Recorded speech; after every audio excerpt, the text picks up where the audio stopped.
Welcome, Mackenzie and gentlemen.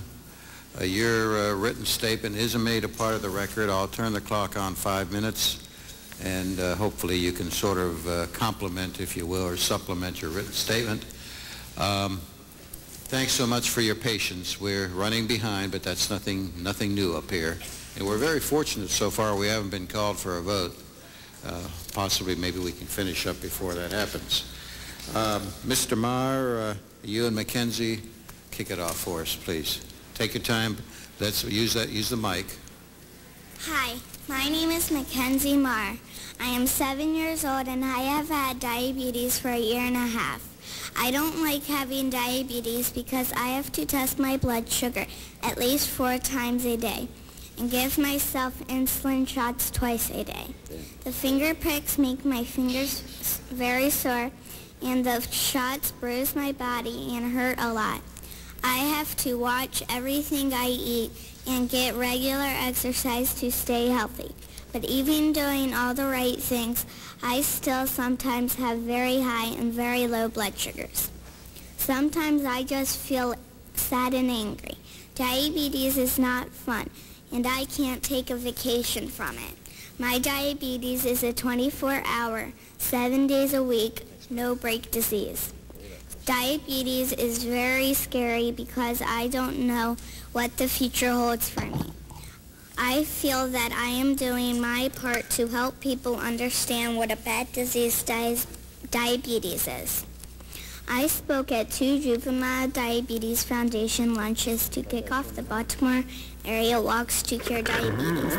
I filmed a TV commercial about diabetes, and my family and I raised over $3,000 for the JDF to find a cure for diabetes. This summer, I participated in the JDF Children's Congress in Washington, D.C. There were nearly 100 kids like me from all 50 states who asked you for money for research and to help and to promise to remember all the children with diabetes. We need your help to find a cure for diabetes. I promise that I will take care of myself while I wait for a cure. I hope that you can do your part to help me and my friends. Thank you. Please proceed. Thank you, Mr. Chairman. It is my privilege to testify before you today in the committee, and I would just like to pick up on a parent's perspective to add to what Mackenzie said. On March 9th, 1998, we received the devastating news that our child had been diagnosed with type 1 or juvenile diabetes.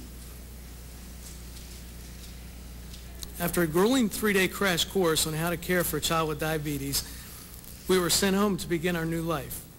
Our new life with diabetes began officially that following Thursday morning when we had to give our daughter the first of many insulin shots. The process of just giving her 1 injection lasted over 90 minutes with many tears and heartbreak.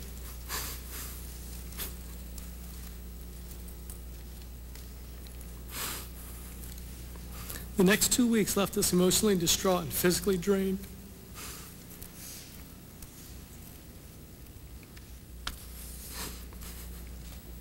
Our fears were never ending.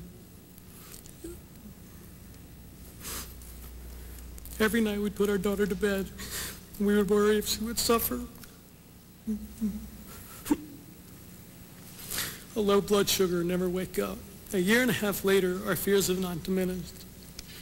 Our days now are consumed by strict routine. Mackenzie awakes at 7:30 a.m. She tests her blood sugar and gives herself an insulin injection.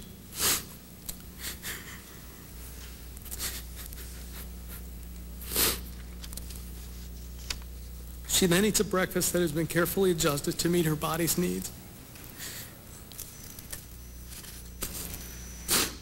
At 9:30 a.m., she eats a snack. At 11:30 a.m., she again tests her blood sugar, and she eats lunch. At 1:30 p.m., another snack.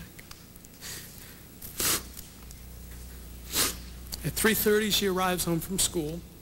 She tests her blood sugar, and she has a snack. At 5:30 p.m., She tests her blood sugar.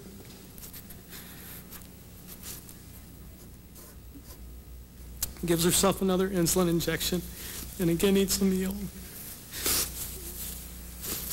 Thank you. That is appropriate for her blood sugar level. At 8:30 p.m., she tests her blood sugar, and she eats a snack, and it's bedtime. The next day, she gets to do it all over again. In addition to this, we'll occasionally have to awake her in the middle of the night to test her blood sugar, just for peace of mind. What I have just described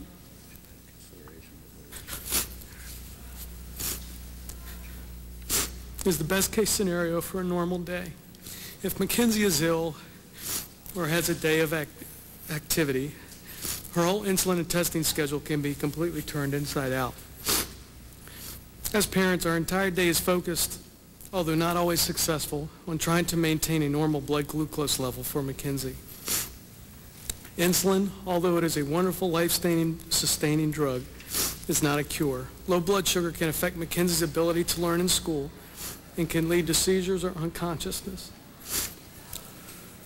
As you're aware, high blood sugar can result in devastating consequences, including blindness, amputations, kidney failure, heart disease, and stroke. Mackenzie's future will remain uncertain unless a cure is found. As a congressional employee for almost 15 years, I have observed Congress firsthand tackle a national problem with great resolve. I simply ask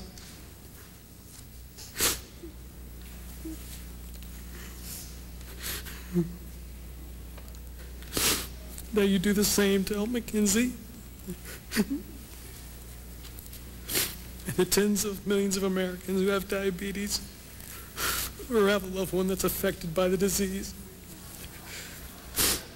Please provide the research funds necessary to support the Diabetes Research Working Group report that has identified hundreds of diabetes research opportunities that remain unfunded solely because of a lack of money. Also, I ask that you add to any children's health legislation the specific juvenile diabetes initiative submitted to you by the Juvenile Diabetes Foundation. With your leadership, Mr. Chairman, and the dedicated work of the Congressional Diabetes Caucus, co-chaired by Representative Teget, I know that we will find a cure. Thank you.